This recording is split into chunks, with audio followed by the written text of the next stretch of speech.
Bienvenue dans Musicalement Autre, l'émission qui vous transporte à la rencontre des musiques du monde.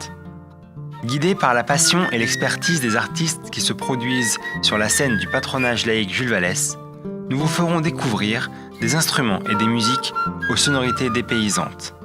Une visite inouïe au cœur des traditions et des cultures du monde.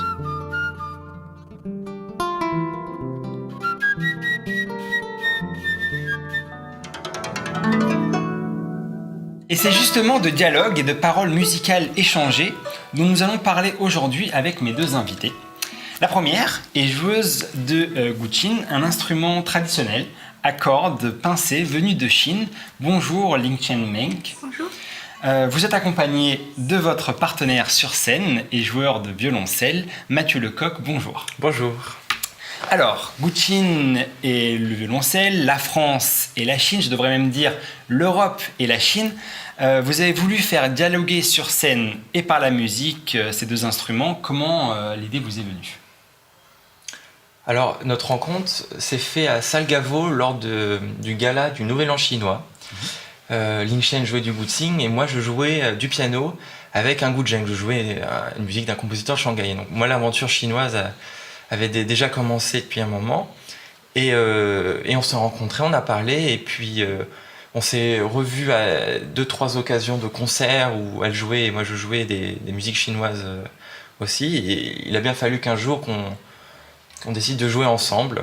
Et donc, Alors vous avez du coup une passion, en tout cas un plaisir à jouer avec des compositeurs ou des musiciens, des artistes chinois.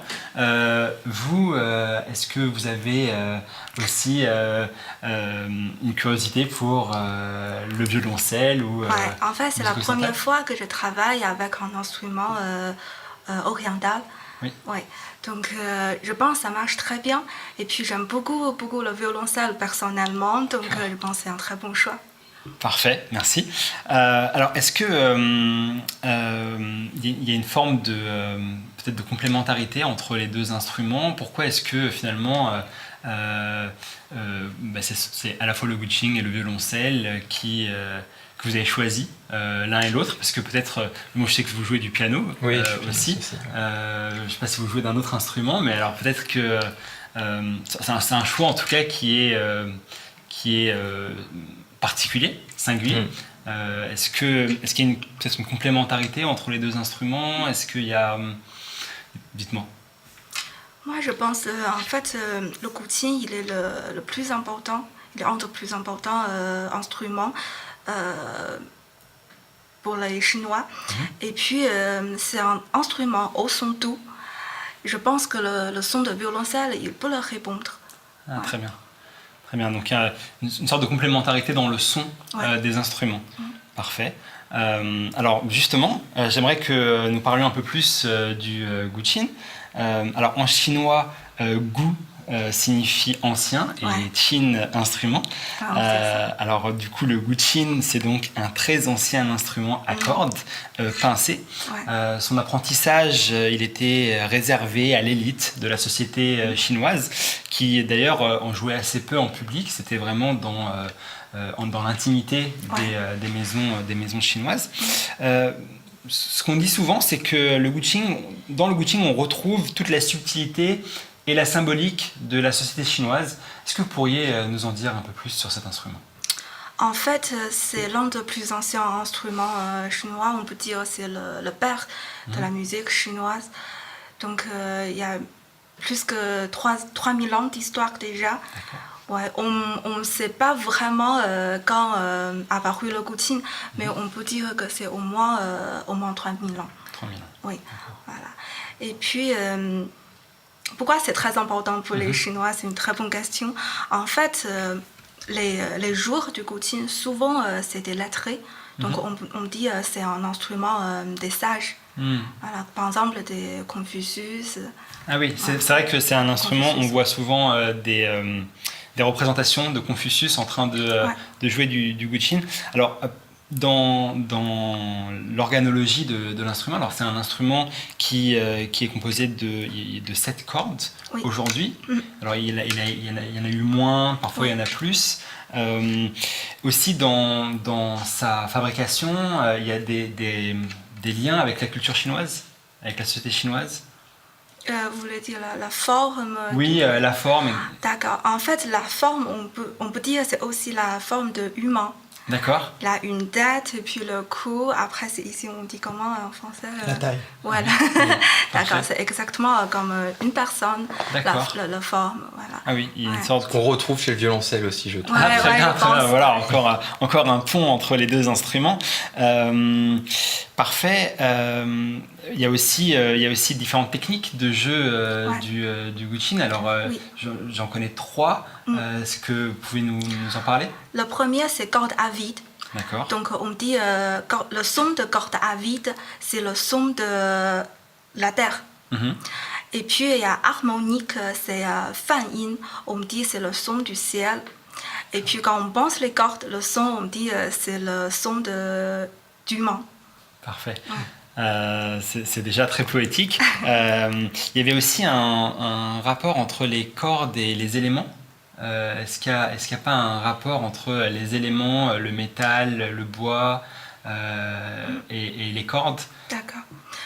En fait, à l'ancienne époque, les cordes sont en soie. D'accord, ok. Maintenant, c'est plutôt en métallique parce Oui. que c'est plus solide, plus simple.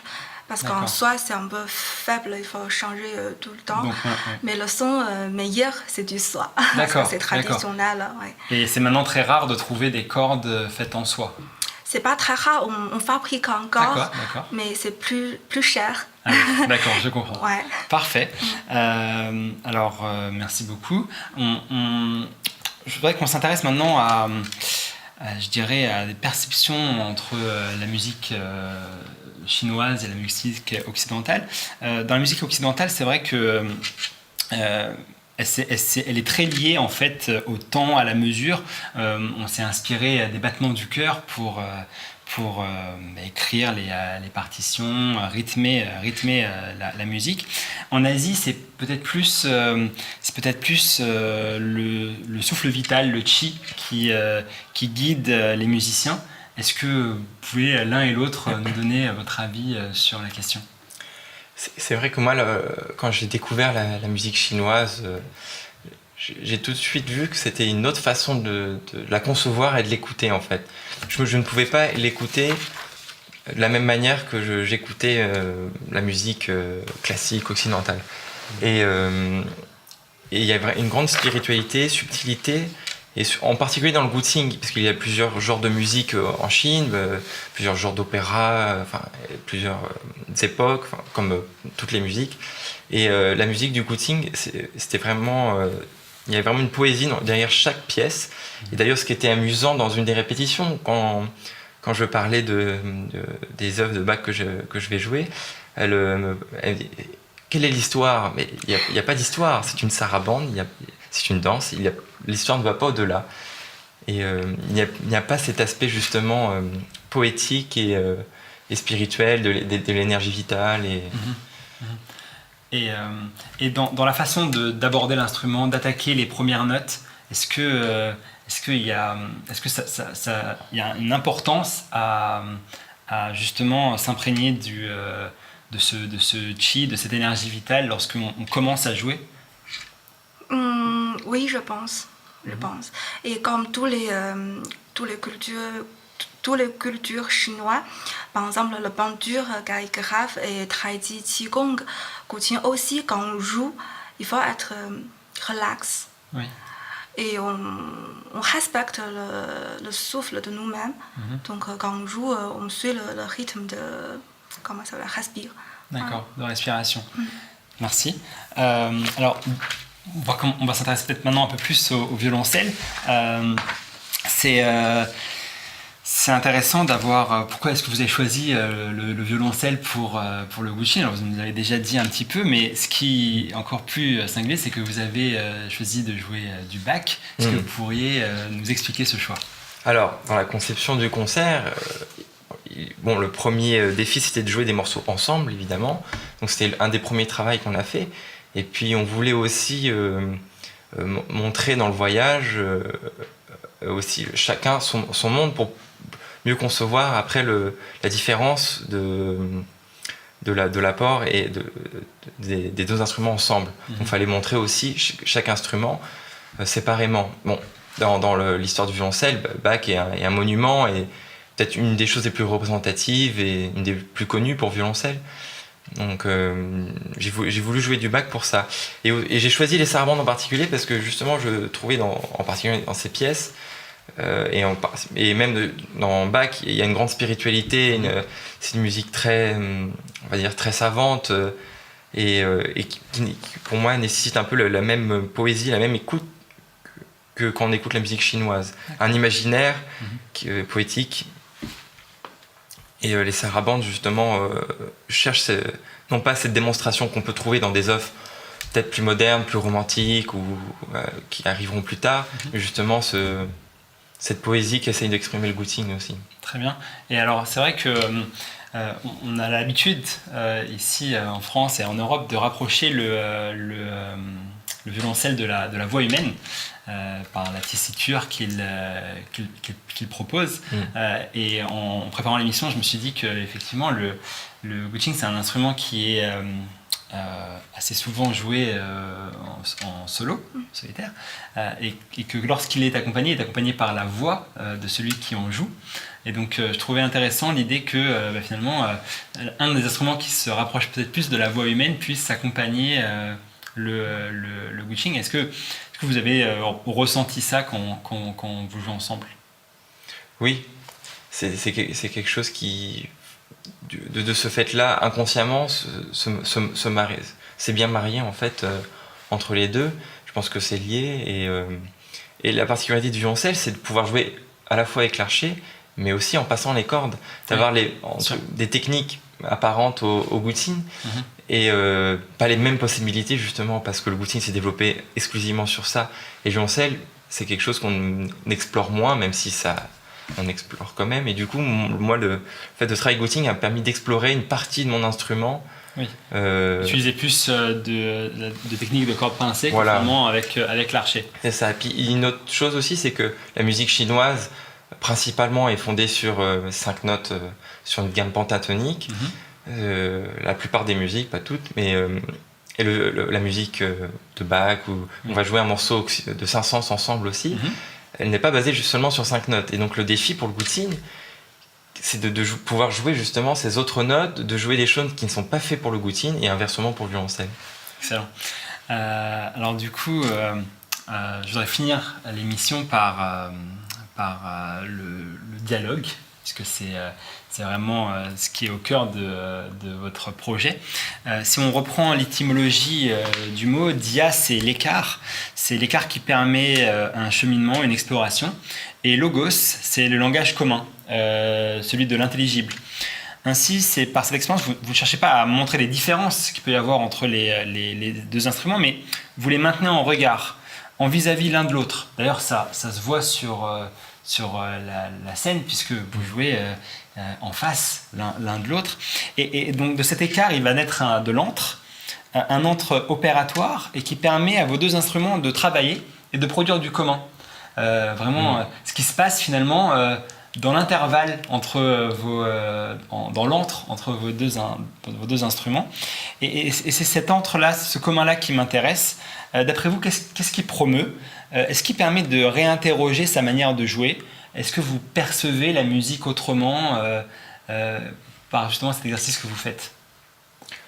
Moi, je pense que justement, il y a une façon traditionnelle peut-être d'écouter la musique chinoise et le gutting et le violoncelle, et cet antre qui est créé justement va créer une troisième façon, une troisième musique, une troisième façon d'écouter.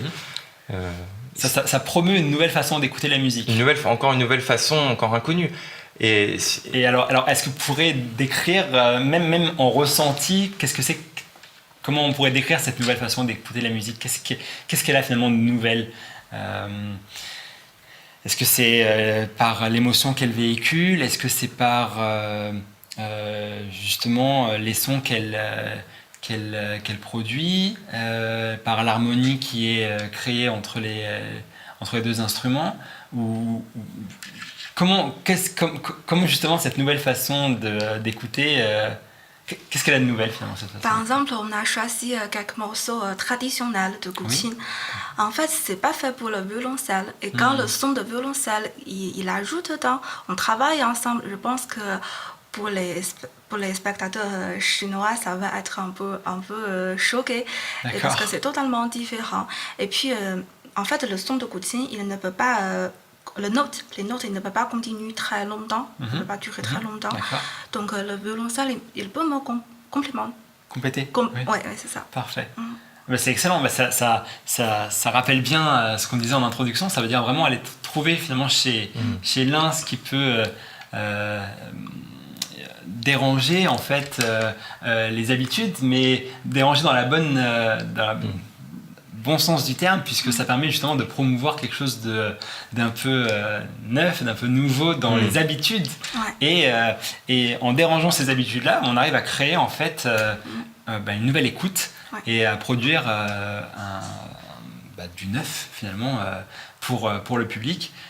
Et cet effort-là, il est tout à fait intéressant. Voilà, nous arrivons au terme de l'émission. Je vais vous remercier de nous avoir guidés dans ce nouveau voyage musical entre l'Europe et la Chine. Je rappelle que ce dialogue entre le Guqin et le violoncelle était possible grâce aux associations Goût de Chine, Souffle dans les pins et bien sûr Actis. Merci enfin aux éditeurs de nous avoir écoutés. On se quitte avec 2 extraits, dialogue oblige, du concert donné au patronage laïque par Ling Chengmeng et Mathieu Lecoq le 16 octobre 2018. Merci encore et à très bientôt pour un prochain épisode de Musicalement Autre. Merci. Merci.